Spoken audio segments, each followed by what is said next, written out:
It's on. So, I mean, It's on. hello peeps. Back again after a while. It's good to be back. Uh, There's a lot going on, actually. I mean, as you all know, the country is, I don't know what you call it. It seems like it's in a tailspin with all this political stuff going on. And, you know, just last night, probably most of you were watching the rally in Chicago, how they had thousands of people. I think they said something like 10,000 people came out to this rally. And supposedly Donald Trump has incited all this, what's going on now. And he does have something to do with it, but I wouldn't say he's totally to blame. I mean, it would be likened to when we had, for instance, the killing in Baltimore and in Missouri, when Michael Brown got killed, which was a tragedy. When a young man in Baltimore got killed as well, that was a tragedy. And of course, people's anger is going to flare, and people are going to be upset, and they're going to want to lash out, and they're going to want to respond.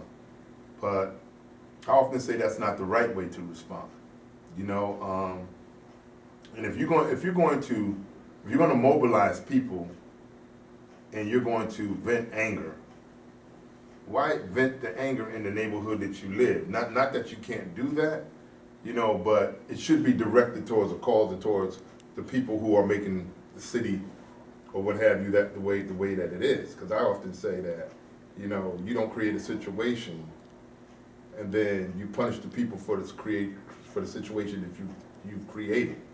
And so I don't think that burning down our own stores and going robbing stores and taking flat screen TVs and so forth is a justification, you know, because I think sometimes people do that because they say this is my opportunity to get a flat screen. So I'm gonna go burn down the store, run in and break the window and run out with a flat screen. So anyways. I mean, to pick up on your point real quick. I mean when people do that, I mean, we gotta look at it like this. Like, okay, we just had the 20th anniversary of the Million Man March. I mean, okay, we've been talking for a long time. I understand where we at. You know what I'm saying? We in their country. You know, this is theirs. All right. I don't. Me personally, all the speeches, you know, all the the NAACP or whatever organizations you want to call, you know what I'm saying? They cool. You know what I'm saying? But that's not going to get us where we need to go, because for real, I mean, we're getting ready, you know, to have basically probably our last ethnic president. We'll probably never see that ever again. I doubt it. You know what I'm saying? There might be some brothers and sisters in office with them. You know, they might be like the, you know, whatever, congressmen, senators. They might be underneath the president, way underneath, 4 or 5 levels underneath him. But what we need to do is, we need to mobilize, but we need to mobilize like the other countries be doing. You know what I'm saying? When they got dictators, because that's what we got over here. We got this dictator. These presidents, they're run by people over top of them, the elite. You know what I'm saying? You got a group called the 1%. These people are basically the money loaners to them. As everybody talking about, you know, the people handing Clinton all this money. That's a part of them. You know what I'm saying? People be thinking that the Democratic Party's for the black people. It's really not, because if you really look at the Democratic Party and all their presidents, yeah, they might give you little social service benefits and all that, but really, what do? They really don't do nothing. We're always in the same position. So basically, you know what I'm saying, how I see it is that, like the other countries, they run them people up out of there. They go right up into, you know what I'm saying, those the presidential buildings or whatever they call them buildings over there in their country, and they get them people up out of there, and they change up everything. You know what I'm saying? Because force activates change. Because right now, you know what I'm saying, talking, it's not, we're gonna be talking, we're gonna be in the same position 25 to 30 years from now. Our kids and their kids are gonna be in the same position, and our kids and their kids are not gonna be in the position that we're in, because pretty soon I'm telling you, I'm not saying this year, next year, or the year after that. But pretty soon, man, we're gonna see some Red Dawn shit. If anybody's seen Red Dawn, the movie, yeah, concentration camps, all that type of shit, because it's about to happen. Because these other countries, they're getting tired of Pinocchioing the U.S. Because a lot of people keep thinking that the U.S. is the powerhouse of all these countries. No, they're not. They let them say that. It's all a masquerade. Because we know the EU runs everything. If everybody knows the European Union, they run everything. So they give America, go ahead, say what you got to say. Say, just make it look good. Yeah, you're the most powerful country. All right, we know, you know what I'm saying, that we're letting you be that. Because all the money don't come from here, it comes from them, and that's what's keeping this place afloat. You know, money's invisible. That's for something for y'all to research. You know what I'm saying? You can research a whole lot of stuff. We can go to Capitus Maxima. We can do a whole lot of stuff, but that's for another time. I'm just saying, you know, like the brother was talking about, you know what I'm saying, that what happened in Chicago, you know what I'm saying, the demonstrators and all that. You know, I mean, you got black people going in there hollering at Trump, blah, blah, blah. But it don't really matter because look at all the candidates. All the candidates are them. Hillary, That's true. white, Trump, white, Bernie Sanders, white. But let me say this real quick too. If you remember, if people pay attention, Trump was at a presidential dinner, state dinner at the White House in 2011. It's not a mistake that Trump is where he is right now. All of this is strategically planned. This is what people don't get. They think that this stuff just happens. This stuff is planned. They sit up and planned it. Trump is where he's supposed to be right now. He was sitting at a state dinner at the White House 2011. Obama said from the podium, he made a comment from the podium that Trump would make, he made an inference as to what type of president or would-be president or maybe possible potential president Trump would be. So it's not a mistake that Trump is sitting where he is right now. It's all by design. These people sit up and they plan stuff while we sleep, you know? And so people think, oh, Trump just said, no. All of this was planned. So because, you know what I believe? Mark my words. I believe that for the last 50 years, what the presidents before him would not do, they finally found somebody to do it. Because number one, that immigration thing is a touchy thing. And they kind of danced around it for years. If you paid attention to all the presidents, they danced around immigration for years. Now they got somebody who's speaking out and saying what they would have said years ago, but they just was too afraid to say it. Now they got somebody like Trump who's not afraid to say it. So they say, okay, man, you can carry the dirty longest. You're gonna get the flashback or the feedback or the backlash as to what's gonna happen. So this is not a mistake. He's there because they put him there. And believe me, all of this stuff is a game. Okay, the GOP, they don't want Trump in there. But guess what? If he gets in it, because I think, my personal opinion, I think Hillary's running a gender campaign. We got all these black women out here voting for Hillary. You know what I'm saying? That's my opinion. And I don't think the country is ready for a woman president. And especially not the political party, not the Republicans. You know, because really there's no Democrats nor Republicans. Like my man said in the show, there's the haves and the have-nots. That's the bottom line. Well, I'm going to say this, right? They don't have a choice because I don't care what she's running. I don't care if she's running a female campaign or whatever she's running. You know what I'm saying? She's going to win. The reason why is because, for one, the Republicans are making themselves look like an ass. I mean, always have. He's running a little rock star campaign. You know what I'm saying? He's saying all these bold statements. Whatever. But like Obama said, you was talking about the 2011 state dinner he was at when Obama said he might, but Obama just recently said this dude, he's not gonna win. He basically said he's not gonna win because. And again, he's not running a political campaign. He's running a freaking slander campaign. Right. Let me tell you something about the immigration stuff. A lot of people don't know, man. Let me tell you something. Every country trades with each other. Every country needs something. We get stuff from South America. That's true. You know what I'm saying? So They have a quota. They got a quota. They gotta let some of them people come over here. They do. They gotta let them come over here. So I'm gonna tell you something. This guy's not gonna win one because he doesn't have the black vote. He doesn't have that vote. He doesn't have the Latino vote. You know what I'm saying? He's gonna get a lot of white. He's gonna Latino people who are voting for Trump. But it's not gonna. It's not a wide margin over her. Right, but the people who have come in here legally, even some Spanish people who've come in this country legally, they feel like the ones who haven't done that and who have not followed the rules, who have not followed protocol, that they're going to actually be a hindrance or be a burden to them. So they're like, yo, don't have them mess me up, because when they start kicking doors in or start knocking doors down, guess what?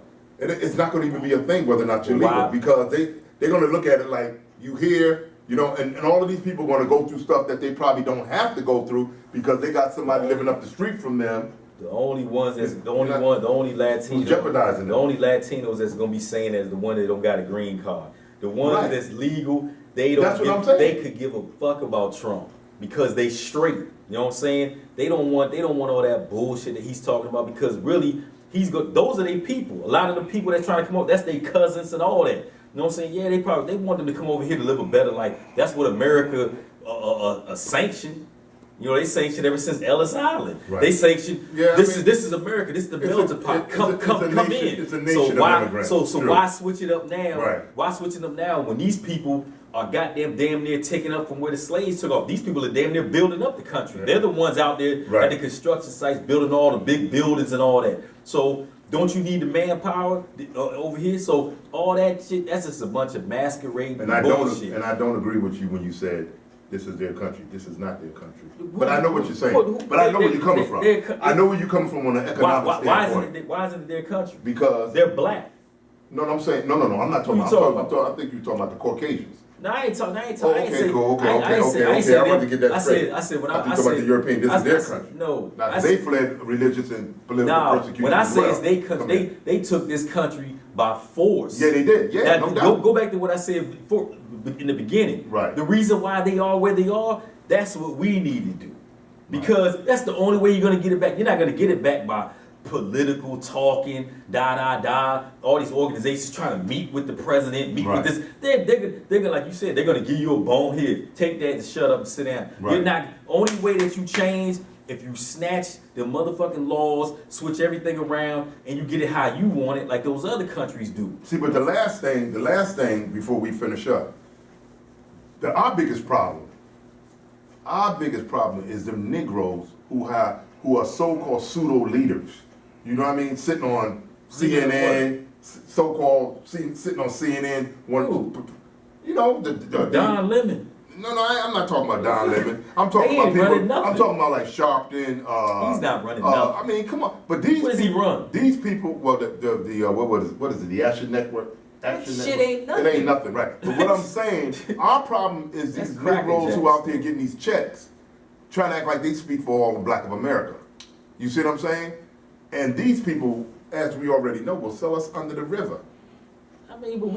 We all know that all those dudes, like you said, Sharpton and the Action there with Jesse Jackson with the push shit, all these people that got all these quote unquote organizations, man, those things are just masquerades for the people. Make it look good for them that they keep hope alive, and like they have something. You mentioned they don't have no political power. Right. Everything is based off of political power and money. And you mentioned NAACP. We don't have that. Right? You know who funds them now, right? Who? The Jews. I mean, okay. So they don't have a voice no more. I mean, that's okay. They don't have a voice. Okay. They give them money. Like I said, they tell them it's a masquerade. Tell them what they want to hear. Not long ago, the NAACP was in this dispute with. Do you remember what it was, Greg? I forget offhand. And they were afraid to come forward and speak up. It'll come back to me, and we'll get back to that. But it's really, these organizations now really don't really have no voice. It's pathetic. But they're not about action. All that talking, all these organizations need to be what the Panthers were. See, back in the day, we had the idea. We was doing something. We was causing change. All the change, all the good things that we got now, the little things we got, is based off those brothers back in the 60s. You know what I'm saying? Stokely Carmichael, the True. Panthers, That's true. all those people, they talk and they got That's busy. true. That's Right. why you gotta do it. All this, we just talk now. We put on suits and ties and we talk. And then after we talk, who do we gotta go talk to get something done? Them. They're gonna laugh at you. And you know what? I have to say this, Mr. Tavis Smiley. I love you. You're my brother. I love you. But that the State of the Union, to me, you know, one of the biggest things that I think is another problem with our people is that when we come somewhere and we come to these events, it's a party atmosphere. It's the whole atmosphere is like we're sitting up there and we're listening to good people. These people they're well-intentioned people. But the atmosphere out in the audience is almost like we're coming to celebrate what?